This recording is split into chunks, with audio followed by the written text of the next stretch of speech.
नमस्कार दोस्तों, मनमोहक कहानी की इस वीडियो में आपका स्वागत है। इस वीडियो का शीर्षक है स्त्री का घर। तुम्हें कितनी बार बताया है, मेरे तैयार होने से पहले मेरा नाश्ता तैयार हो जाना चाहिए। शादी के 25 साल बाद भी तुम्हें क्यों बार बार एक ही बात बतानी पड़ती है? लता, तुम्हें क्या, तुम तो आराम से घर पर रहोगी, मुझे काम पर जाना पड़ता है। तुम हो कि हमेशा बेवकूफ़ों की जैसी हरकतें करती हो। अगर तुम यह जानबूझकर करती हो तो याद रखना, मुझसे बुरा कोई नहीं होगा। आज फिर प्रशांत का पारा चढ़ा हुआ था। इन कटु शब्दों में अपना गुस्सा उतारते हुए गीला तौलिया कुर्सी पर फेंकते हुए प्रशांत ने गुस्से से लता की तरफ देख रहा था। लता के लिए प्रशांत का यह बेवजह गुस्सा कोई नई बात नहीं थी। वह महीने में 3-4 बार ऐसे ही लता पर बरस पड़ता था। पहले पहले लता उसका विरोध किया करती थी, लेकिन जब कई सालों तक प्रशांत में कोई बदलाव नहीं दिखा तो लता ने खुद को बदल दिया। अब प्रशांत के कुछ भी कहने पर लता को कोई फर्क नहीं पड़ता था। प्रशांत की हर बात को चुपचाप सिर नीचे झुकाए सुन लेती थी। शादी के 5 साल तक लता ने पूरी कोशिश की कि प्रशांत को बदला जाए, लेकिन फजूल का गुस्सा करना और बात बात में लता को बुरा भला कहना, यह मानो जैसी उनकी आदत सी बन गई थी। कोई भी बात विवाद होता तो प्रशांत सीधा लता को बोल देता, अगर मैं तुम्हें अच्छा नहीं लगता तो क्यों ना चली जाती अपनी मायके, क्यों रहती हो मेरे साथ? इतना सब कुछ होने के बावजूद लता प्रशांत के साथ रहती थी, क्योंकि उसे अपनी बेटी की फिक्र थी। वह जाती भी तो कहाँ, अपने बूढ़े हो चुके माँ बाप को इस उम्र में परेशान करना नहीं चाहती थी। समाज और लोग क्या कहेंगे, यह भी तो उसे देखना था। वह इतनी पढ़ी लिखी भी नहीं थी कि खुद जाकर कोई नौकरी कर सके और अपना और अपनी बेटी का पालन पोषण कर सके। लता को अब अपनी फिक्र नहीं थी, उसे फिक्र थी तो बस अपनी शादी लायक हो रही बेटी की। लता नहीं चाहती थी कि पति पत्नी की झगड़े की वजह से काव्या डिस्टर्ब हो। काव्या की पढ़ाई पूरी हो चुकी थी, उसके लिए अब शादी के रिश्ते आने लगे थे। कई रिश्ते को काव्या ठुकरा चुकी थी। 2-3 महीने बाद एक रिश्ता आया। रिश्तेदारों और पहचान के लोगों ने भी लड़के के बहुत गुणगान किए। प्रशांत एक शाम अपनी बेटी के पास बैठकर उसे बताने लगा, काव्या बहुत अच्छा लड़का है, पढ़ा लिखा है, बड़ा घर है, बहुत अच्छी नौकरी करता है। ऐसे रिश्ते बार बार नहीं आते बेटा, इसे मना मत करना। काव्या अपने पिता से ज़्यादा बातें नहीं करती थी, शायद डरती थी या नफरत करती थी। लेकिन आज वो अपनी पूरी हिम्मत इकट्ठा करके बोली, मुझे अभी शादी नहीं करनी पापा, मैं नौकरी करना चाहती हूँ, मैं खुद अपने पैरों पर खड़ा होना चाहती हूँ। हाँ तो उसमें क्या बड़ी बात है, मैंने लड़के से बात कर ली है, वह तुम्हें किसी बात के लिए नहीं रोकेगा।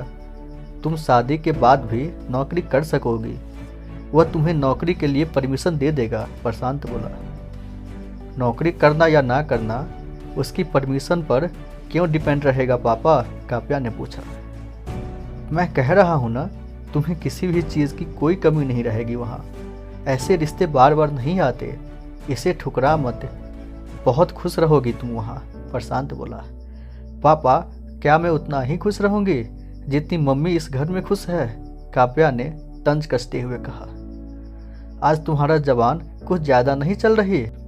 प्रशांत गुस्से से आंख बड़ी करते हुए बोला, पापा मुझे शादी नहीं करनी, क्योंकि शादी के बाद अगर वह लड़का आपके जैसे निकला तो मैं क्या करूँगी? मुझे आपके जैसे जीवन साथी नहीं चाहिए जो बिना किसी बात पर मुझ पर हमेशा चिल्लाए। मुझे कुछ भी अपनी पसंद का लेना हो तो 10 बार सोचना पड़े, कहीं वह नाराज़ न हो जाए। मेरी तबीयत कैसी भी हो उसे कोई परवाह ना हो। रोटी थोड़ी मोटी बन जाए तो घर को सर पर उठा ले, उनकी चेक बुक ना मिले तो मेरा ही दोस्त निकाले। हर छोटी मोटी बातों पर मुझे मायके जाने के लिए कहें। काव्या अपना दिल खाली करते हुए पापा से सब कह दिया। प्रशांत का गुस्सा 7वें आसमान पर था, लेकिन उसके मुंह से एक भी शब्द नहीं फूट रहा था। वो काव्या की बातें सुन रहा था। काव्या उतना ही बोलकर चुप नहीं हुई। आज पहली बार वो अपनी पापा के सामने इतना कुछ बोल रही थी।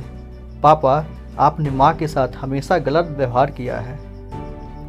आप अपने ऑफिस का गुस्सा बिना सोचे समझे माँ पर उतार देते हैं। कभी इस बात की परवाह भी नहीं करते कि उन्हें क्या लगता होगा।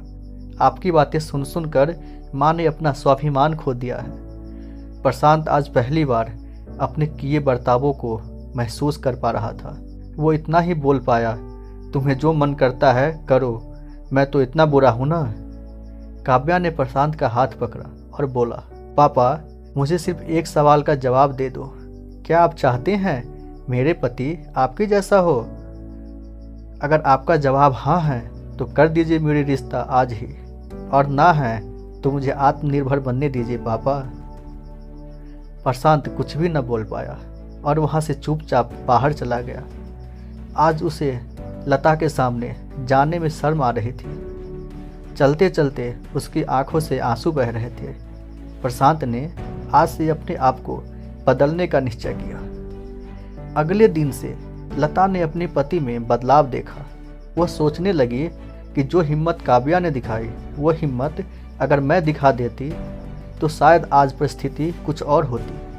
अब काव्या पढ़ लिख कर अच्छी नौकरी में लग गई और 3 साल बाद उसके लिए एक अच्छा रिश्ता आया। और उसकी विदाई पर प्रशांत बोला, बेटा तू हमेशा खुश रहेगी क्योंकि तेरा पति तेरे बाप जैसा नहीं है। प्रशांत की यह बात सुनकर लता और काव्या की आंखों से आंसू बहने लगे। दोस्तों, हमारे समाज में स्त्रियों को भले ही देवी का दर्जा दिया जाता है, लेकिन वह स्वतंत्रता नहीं दी जाती जो उन्हें चाहिए। उन्हें बचपन से बताया जाता है कि वह पराई धन है। स्कूल आने में देरी हो जाए तो पिटाई मिलती है। मोबाइल पर बातें करते हुए दिख जाए या खिड़की से झांकते हुए दिख जाए तो शक किया जाता है। माता पिता का घर तुम्हारा नहीं है, पिता का घर ही तुम्हारा घर है। जीवन भर यही बातें बता बता कर उन्हें ससुराल भेज दिया जाता है। एक दिन किसी छोटी मोटी झगड़े में ससुराल वालों से उन्हें सुनना पड़ता है कि इस घर को छोड़ दो और मायके चले जाओ।